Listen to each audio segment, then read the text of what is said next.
Hi guys! Alam nyo ga, ako'y galing palengke. Ngayon, nagpunta ako ng palengke Ngayon, nakita ko rin atay ng manok na are. Ay di ako'y napaibig, binili ko na. Are nalinisan ko na. Oh, diga. Dini sa isang are. Para akong may naaalala. Garne! Nalinisan ko na rin. Natanggal ko na yung abdo. Maniniwala ga kayo na sa daming are, oh. Are, 50 NT lang din ni. At ang katumbas na sa Pilipinas ay wala pa 100 piso.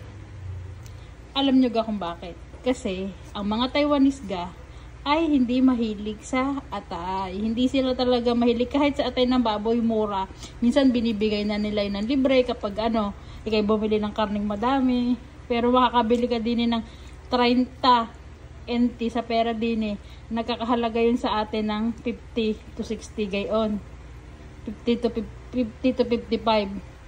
Kasi ang mga Taiwanese hindi ganila gusto ang atay. Mas gusto nila ang balunan.